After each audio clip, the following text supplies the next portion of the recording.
were honored with the Dove Award win, like you said, for Southern Gospel Song of the Year. The song is called Power of an Empty Tomb, written by the wonderful Joel Lindsay. We love Joel.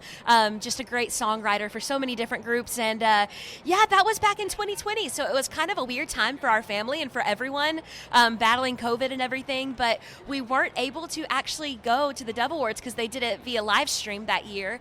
So we kind of feel, I don't want to say robbed, but we didn't get to walk the red carpet and do all the normal Dove Award stuff. But I mean, it was still such an honor, to even have a Dove Award, to even be nominated for a Dove Award or a Grammy. Like, that's something that I never would have dreamed of or prayed for. That's just something beyond my wildest dreams that God has blessed us with.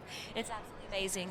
Well, I think Kris raised his hand back here. You have a comment, sir? I just had to say, I don't know how many people have won a Dove Award while wearing their pajamas, but so I will. It's about perspective. It's about perspective.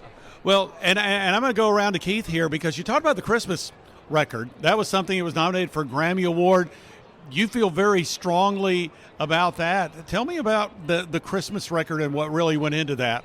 Well, it really, we've never had any more producers in that record than we had. I think it wasn't just Wayne, of course, Wayne, but we had 3 or 4 different ones that helped produce that record. And I really think the village aspect that we had of making that record really attributed to the success that it had. But again, most ultimately, we just praise the Lord for what God has done through that record. We still sing the Christmas songs year-round because, again, like every song and like every album, we hope that it is Christ-centered and gospel-centered, and there's the story of Jesus throughout all of that Christmas record. And so we're thankful that we can sing it year-round. Man after my own heart. That's right. People that listen to my show, they know that there will be Christmas music that will show up at other times of the year. So what's a song off that record that you find yourself singing at times other than Christmas? Well, In the First Light would be an old song that maybe some of your listeners know.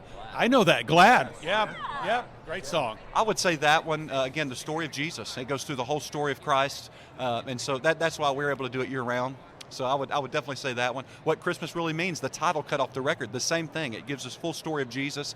Sue Smith and who else was the writer of that song? I know Sue was one of the co-writers, but Joel Lindsay. Well, probably. We'll give them that. But incredible song as well. So. Speaking of songwriters, a song that you all have recorded, I talked with one of the songwriters of it just a few days ago. He performed here in the opening worship service for NRB, and that would be none other than Matthew West. He wrote a song called Nobody. He appears on the Casting Crowns recorded version of it, but you guys have done a really sweet version of Nobody. And Kody, how did that all come to be, and how did the Erwins and Nobody come together?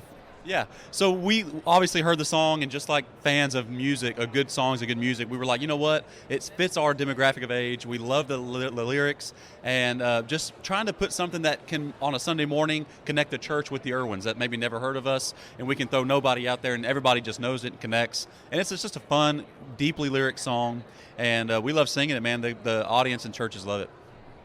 Well, there's in my background, I've had the opportunity to go to a lot of different Southern gospel events, and you guys are, I think, one of a number of groups that are really, you talk about your age demographic, you're really, to me, it seems like, and correct me if I'm wrong, but you're really broadening the potential audience for Southern gospel music. There's a whole new generation. There are a lot of younger groups that are out there that are touring and bringing Southern gospel and that legacy to a whole new audience. So how significant is that, Kris? Oh, it's incredible, and it's an incredible honor to continue on this music. I mean, we were raised fans of this music, so to get to be able to continue it on and get to sing with so many of our peers and get to meet these people, and it's an incredible honor. And also, but no matter the style of music, one thing we've learned is that the message is the focal point and should always be the primary goal. And that's one thing that we've tried to instill in all of